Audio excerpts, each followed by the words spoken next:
പ്രാർത്ഥനയായിട്ട് മാതാവിനോട് പറയാമായിരുന്നു, മാതാവേ എൻ്റെ കാലം മുറിച്ചു മാറ്റാൻ അങ്ങ് അനുവദിക്കരുത് എന്ന്. എൻ്റെ പ്രാർത്ഥന മാതാവ് കേട്ടു. അതിനുശേഷം എനിക്ക് ഇവിടെ വന്ന് വരണമെന്നുണ്ടായിരുന്നു, പക്ഷേ എനിക്ക് സാധിച്ചില്ല. അതിനുശേഷം 2023 ജൂൺ മാസം 5-ാം തീയതി എനിക്ക് ഭയങ്കരമായിട്ട് വയറുവേദന ഉണ്ടാവുകയും ബാംഗ്ലൂർ സെൻറ്റ് ജോൺസ് മെഡിക്കൽ കോളേജിൽ 20 ദിവസം അഡ്മിറ്റ് ആവുകയും ചെയ്തു. വയറുവേദന കുറഞ്ഞു കഴിഞ്ഞപ്പോൾ എൻ്റെ ഹീമോഗ്ലോബിൻ വളരെ താഴെയാവുകയും 6.4 വരെ ആവുകയും ചെയ്തു. അപ്പോൾ ഡോക്ടേഴ്സ് പെട്ടെന്ന് ബ്ലഡ് ട്രാൻസ്ഫ്യൂഷൻ നൽകുകയും അതിനുശേഷം ഡോക്ടർ പറഞ്ഞു 6 വരികയാണെങ്കിൽ കോമയിലേക്ക് പോകാനുള്ള സാധ്യതയുണ്ട്, അതുകൊണ്ട് വളരെ ജാഗ്രതയായിരിക്കണമെന്ന്. അതിനുശേഷം എല്ലാ ടെസ്റ്റുകളും അവർ ചെയ്തെങ്കിലും എന്തുകൊണ്ടാണ് എൻ്റെ ഹീമോഗ്ലോബിൻ കുറഞ്ഞു പോകുന്നതെന്ന് മനസ്സിലാക്കാൻ സാധിക്കുന്നില്ല. എല്ലാ ടെസ്റ്റുകളും ചെയ്തു, എല്ലാം നോർമൽ.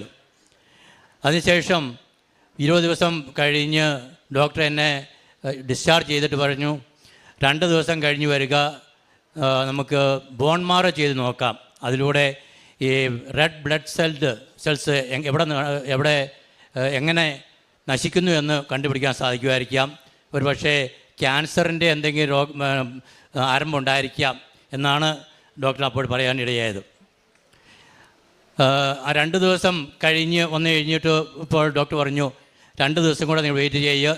അപ്പോഴും എല്ലാ ദിവസവും 2 പോയിൻ്റ് വെച്ച് കുറഞ്ഞുകൊണ്ടിരിക്കുകയാണ് ഹീമോഗ്ലോബിൻ. അതിനുശേഷം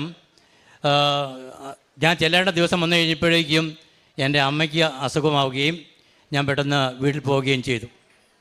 വീട്ടിൽ ചെന്ന്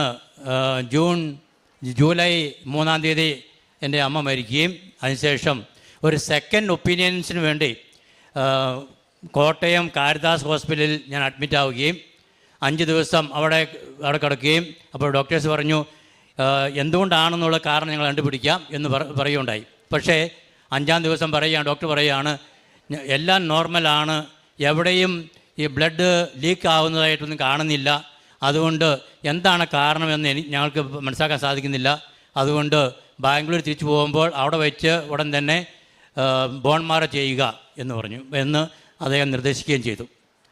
അതിനുശേഷം ഞാൻ ഡിസ്ചാർജായി വീട്ടിലേക്ക് പോരുന്ന വഴിക്ക് എൻ്റെ അനിയൻ ജോസ് ചോദിച്ചു, അച്ഛന് എൻ്റെ കൂടെ നാളെ കൃപാസനത്തിൽ വരാൻ സാധിക്കുമോ എന്ന്.